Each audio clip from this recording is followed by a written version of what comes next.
Hello and welcome back to the Leinster Listen. I'm your host Mick Linan. This is episode 35, the preview of Leinster versus Glasgow Warriors in round 13 of the URC.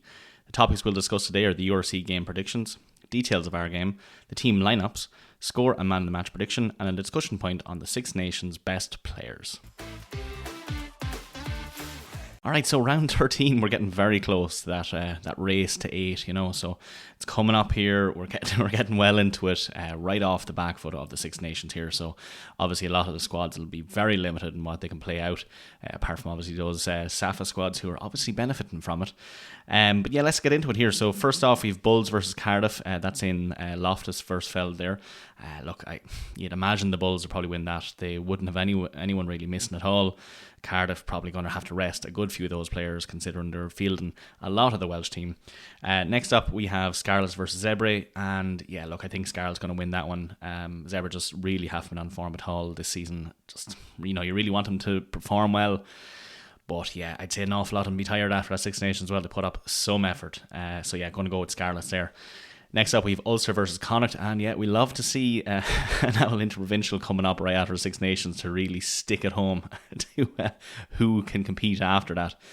But yeah, look, I think Ulster might win it. Just that home advantage, maybe that might have a couple of lads back. I haven't seen the team sheets now, to be fair. If Stuart McCluskey is there, you never know what might happen. I know they did suffer a very big crushing news for them with Robert Balcoons after getting an elbow injury. That'll see him out for about 3 months, so very unfortunate there for Robert Balcoon, but hopefully they can pull themselves together and get through those final few games now coming up. Then on to Saturday, we have Lions versus Edinburgh. I think Lions are going to win. I think Edinburgh just been really struggling this season, just really don't have it in them. Next up, we Sharks versus Munster, and I think we definitely know it being in the Hollywood but Kings Park. Oh no, sorry, are they still Hollywood but? Yeah, I think they are. But yeah, look, I'm going to say Sharks will win that. Munster obviously having to field a team over in South Africa after Six Nations is going to be very tough. Next up, we've Benetton versus Ospreys, and I think Benetton probably might pull this one, and I hope they do. It's great for them to win a home game. I want to see them do well. Hopefully Benetton get that. And then we have Glasgow versus Leinster, and we all know what I'm going to say there. Probably a draw. Probably a draw. No, Leinster all the way, lads. You just know what we're going to get in the bag, and we need to drop them from the top of the table as well, so we need that. And last but not least, then we've Stormers versus Dragons, and I'm very sorry to Dragons, they're not going to win that one. It'll have to be the Stormers for that. Details of our game, kicking off at 5:30 in the Scotstoun Stadium over in Glasgow. Saturday, March 21st, that's tomorrow. Weather is looking pretty good actually, dry, cloudy, highs of around 12 degrees Celsius and only about 10% chance of rain, so you just know it's very favourable for that running rugby, so we hope to see an awful lot of that coming in. As I said, it's in the Scotstoun Stadium in Glasgow. Referee there is Adam Jones from the Welsh Rugby Union. It's his 49th URC League game actually, so great for him. I actually cannot really remember any of the games that he's done, which is probably a good thing. Can only assume that's a good thing. He's from Swansea as well. He's born in 1993, if that's any good to you as well. But yeah, look, not knowing the ref is probably not a bad thing to have coming into this, and hopefully he just lets the game flow, as have a good few of the URC games so far. I think the refereeing has definitely stepped up a mark there. Where you can watch it, well, if you're lucky enough to be over in Glasgow, you can go to Scotstoun Stadium. But if not, it is not on any domestic channels, which is very disappointing. So you can only find it on Premier Sports 1 or URC TV. Okay, getting into the Leinster lineup here, lads. Going into the backs here, number 15, and the return, finally, Hugo Keenan. Delighted. Anyway, 14, JJ Kenny, 13, Raiko Ioane, 12, Robbie Henshaw, 11, Jimmy O'Brien, 10, Sam Prendergast, and number 9, our captain, Luke McGrath. Moving over to forwards there, we've 1, Alex Usanov, 2, Ronan Kelleher, 3, Thomas Clarkson, 4, RG Snyman, 5, Brian Deeney, 6, Jack Conan, 7, Will Connors, and 8, James Culhan. The replacements there, we've number 16, John McKee, number 17, Jerry Carr, number 18, Rabah Slimani, number 19, Conor Tierney, 20, Max Deegan, 21, Scott Penny, 22, Fintan Gunn, and 23, Kieran Frawley. Moving over there to Glasgow Warriors lineup, number 15, Josh McKay, number 14, Kyle Rowe, 13, and making his debut, Johnny Ventisai, 12, Stafford McDowell, and he's their captain, 11, Ollie Smith, 10, Dan Lancaster, number 9, George Horn. Moving over to forwards there, number 1, Patrick Schiekerling, 2 Gregor Hiddleston, 3 Finn Richardson, 4 Alex Craig, 5 Alex Samuel, 6 Ewan Ferry, 7 Sion Valanu, 8 Mackenzie Duncan, and into the replacements there, number 16 Seb Stephen, 17 Rory Sutherland, 18 Sam Talaki, 19 Jar Oguntabaju, 20 Ali Miller, 21 Angus Fraser, 23 Jack Oliver, and 23 Adam Hastings. Obviously have to say sorry there to Patrick Schickerling. I just absolutely butchered your name twice. Anyway, bench splits there, if you haven't noticed, is Leinster opting for a 6-2 split, and Glasgow also opting for a 6-2 split. So looking for a very dramatic game there from the forwards. Who to watch for Leinster, I suppose? Yeah, look, Sam Prendergast back in number 10. Look, coming back from probably a career-defining Six Nations there. You know, really, Andy Farrell not putting the confidence in him or wanting to back him. But look, we'll back him. We'll always back him. I think he needs a good season under pressure, and he's about to get it coming into the last few games of the URC and the European Champions Cup. So, look, he's been handed the keys back for Leinster in the attack tonight, and it's exactly the kind of road test he needs. So, looking forward to a good game from him. Next up then, RG Snyman. Yeah, the Safa Viking. You have to say, it's great to see him start.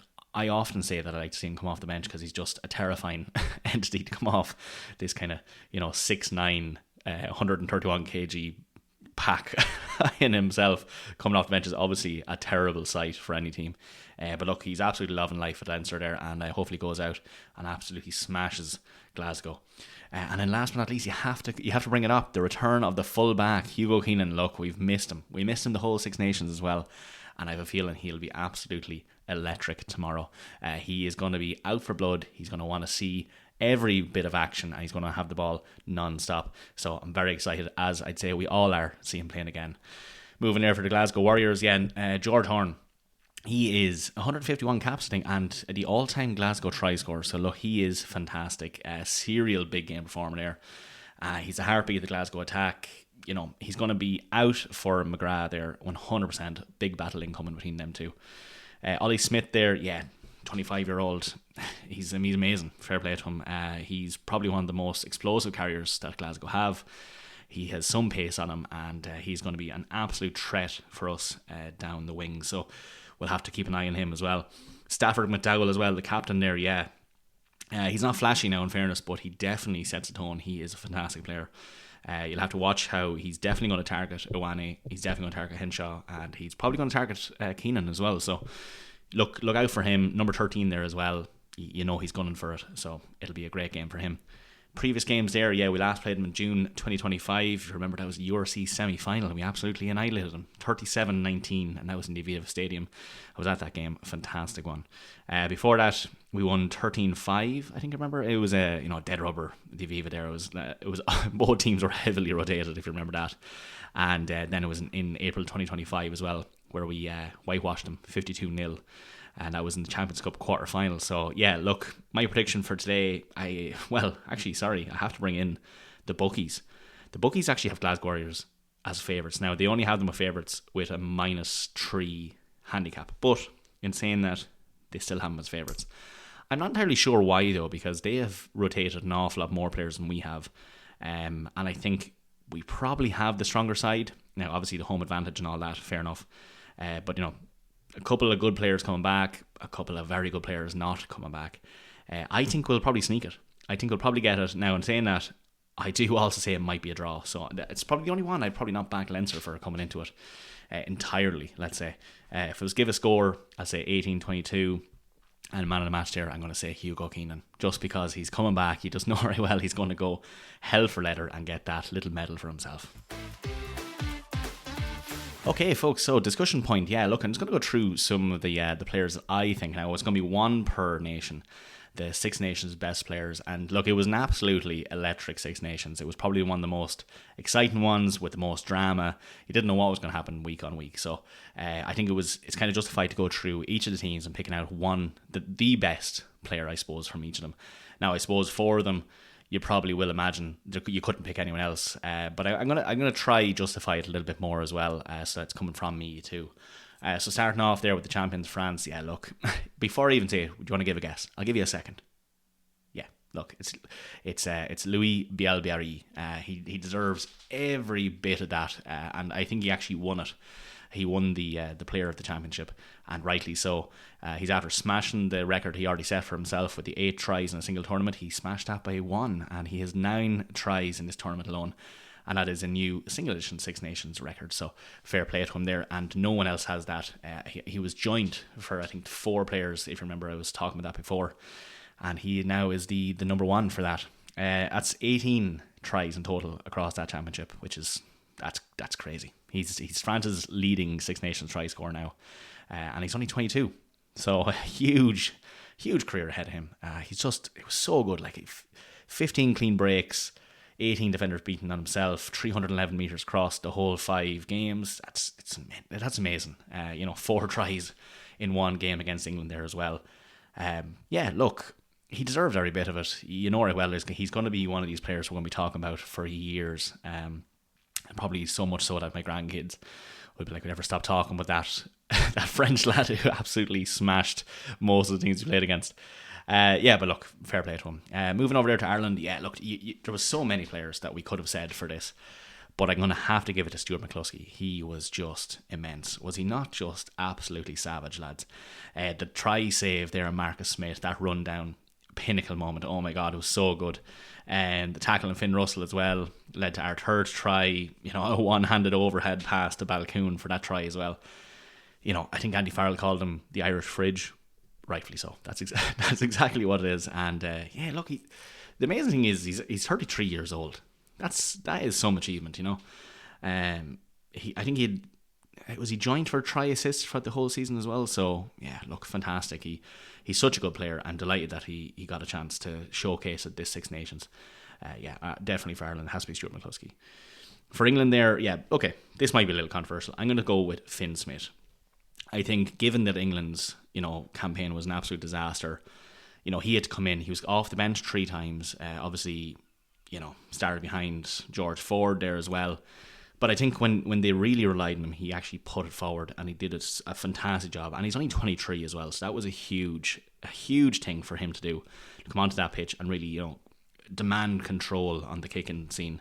And the Ford versus Smith debate is over now. Like Smith is definitely made his case to be started as number 10 there for England. And look, he's what kept them in it against France as well. Now, in fairness, I know you could say he missed 2 conversions there, but like for a 23-year-old to come out and do that against the champions, that was fantastic. So Finn Smith there is definitely my number 1 for England.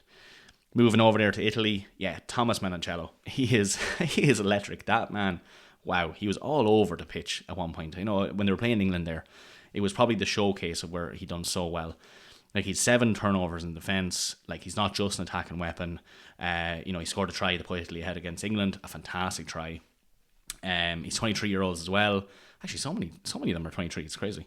And supposedly he's heading to lose next season, and I understand why. He's the most meters per carry in the entire tournament as well. He's just central. He was just central to the Italian attack. He was central to the Italian defence. Fantastic player.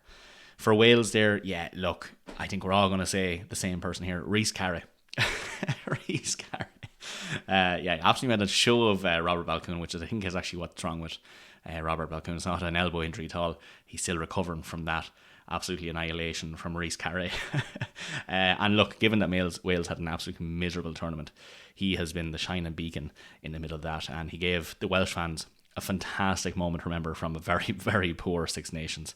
Receiving that ball outside Ireland's 22, shoving Balcoon aside, and then sprinting down for his own try. Look, brilliant. 9 out of 10 for him. Fantastic. Cult hero. And look, last but not least, for Scotland, Kyle Stein. Look, what a player. Like, he absolutely dominated the game against England. That was, and France especially, actually, that was a huge one as well. 26 defenders beaten across 5 games, 316 metres there. Player of the match versus France, got injured in that game and somehow was up in the next one as well. He did not want to back down. And look, he's fantastic. And I think you have to watch him every time he gets the ball. He's so dynamic, he's so fast. He's a brilliant player. So there we have it. I'll just go through them again really quickly. Kyle Stein for Scotland, Rhys Carré for Wales, Thomas Manoncello for Italy, Finn Smith for England, Stuart McCluskey for Ireland, and Louis Bielbiari for France. Let me know if you agree with me. Let me know if I'm wide off the mark. Who is your favourite player of the tournament for each of the teams there? Let me know in the comments. Alright folks, that's her. If you haven't already, please follow us on social media, Instagram, Blue Sky and Reddit. Hope you are all at the game tomorrow now against Glasgow and Scotstoun Stadium if you're lucky. But as always, thanks for listening.